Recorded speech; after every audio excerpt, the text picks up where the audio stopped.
Okay guys, let me show you what I was up to. I I had this big pine log setting over here.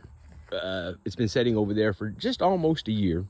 And I've got me one of those little chainsaw mills that hooks onto your bar of your chainsaw, and you run it down a 2x4 or a 2x6. And I want to try using it and see if I can cut these up myself. And I believe that that pine log is 18 inches at that end, at the base. I'm not sure on this end. And then these two are about 21, 22 inches across, and they're about between 5 and 6 foot long, somewhere in there, so, or over 5 foot. And like I said, they're in the like 20, 21, 22, somewhere in there. I'm guessing. But what I did is I got the front of the log up on the trailer, and then I have this little man winch here. And I believe you have to go around 12 or 13 times with this drum with the handle. You have to go around 12 or 13 times with the handle to get this drum to go around once. And I would put some tension on it and hold it in this direction so that the log could not slip back off the end of the trailer. And then I could get behind it and push it up on here. I could pull it up with this, but it was more work than I wanted to do. And you got a perfectly good little backhoe there.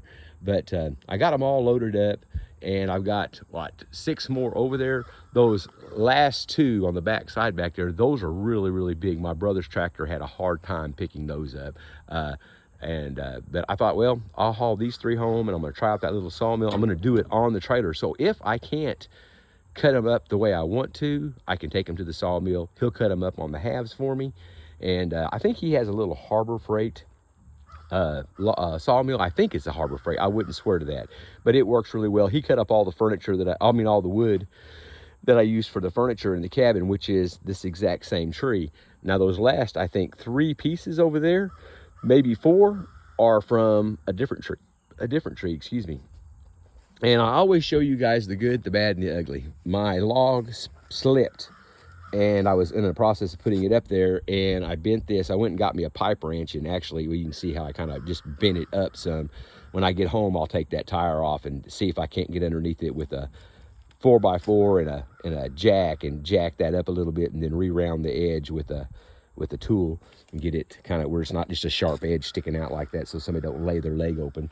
And some more of the ugly. Right, I don't know if we can see it or not, but right there, I bent this when I was picking up that big old pine log, which that pine log, I'm guessing, is what, this trailer is 16 foot long. There's probably 3 foot in the front and about 6 inches in the back. So, it's a pretty big log.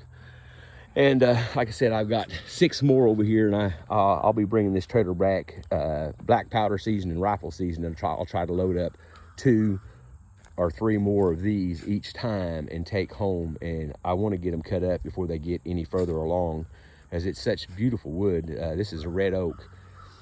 Yesterday, I got me a steel bar with a sharp point on it. It's kind of like the ones like you use when you're doing forming.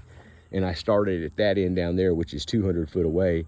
And about every 12 inches, I jabbed me a hole about 3 or 4 inches, and I put a whole seed pod from a redbud tree in each hole. Some of them I put more than one because they felt like they didn't have a lot of seeds in them, so I'd put more than one. And like I said, I went from down there all the way to this stake right here. And I thought, man, even if 75% of them don't come up, that's going to be a lot of redbud trees, and that'd be just gorgeous in the springtime. And then back there in the back, I planted a whole everything I had left in behind the cabin between me and my neighbor. And then I had some mimosa seeds. Actually, we stopped at a grocery store, and there was a tree growing beside the grocery store, and I just reached there and grabbed me a whole bunch of those dried up seed pods off that thing, and I planted some of those here. And then I've got a couple of places that I don't want people driving through, and they keep on driving through there. So guess what? I got me some some horse apples off of a bodark tree, and I planted me a few of those over there, and I planted some back there. And then I had some other seed pods. I don't know what they were. They almost looked like they were in a leather pod, and they were pretty big seeds. The seeds were about that big around, and I planted a few of those. Like I said, I don't even know what they are. They come from my mom and dad's house. And then one of my neighbors gave me some seeds from something else, and I don't know what those were either. And then I also had some silverleaf maples, and I planted a bunch of those seeds. So I planted a lot of seeds yesterday, and like I said, if even 25% of them come up, that'd be a lot of trees. And my dad has bur oaks at his house, and I'm going to go over there here in a couple months when those are getting ripe and ready to take off the tree, and get a bunch of those and plant them up here. Last year I had a 5-gallon bucket full of them, and the dad blamed squirrels carried every single one of them off and said thank you as they did it. They were sitting right there in front of the travel trailer. Well, I just thought I'd show you guys what I got done this morning, and those are, I don't know what those logs weigh, but boy howdy, they are not lightweight at all. The little Harbor Freight trencher paid for itself again. I tell you what, guys, little feller's slow, but man, it works so good. I've done so much work around here with it, and it's held up very, very well. Everything that has ever happened to it is my fault. It has had no faults of its own, other than a couple little welds cracking. I did have a weld crack down here, and I did have a weld crack back here, and I have only pulled this thing just a little. It cracked right there and right there, and I re-welded that. But other than that, everything else is my fault. If a person was needing something, you're going to be doing a bunch of digging, I'll highly recommend this little feller to you. It has really worked well for me. I've done a lot of modifications to it just to make it better for me. You know, didn't need it. It worked fine just from the factory floor. Like I added these, and if you see my other videos, you know what all I've done to it. But the little feller works great, man. And I just wanted to show you guys what I got tore up today. Next time I get ready to tear up something, which might be tomorrow morning, if it doesn't rain, I'm gonna go clean a bar ditch out. They just put a brand new tin horn in, and it's filling in with gravel and sand, and I'm gonna go dig a big hole in front of it to kind of slow the gravel and sand down.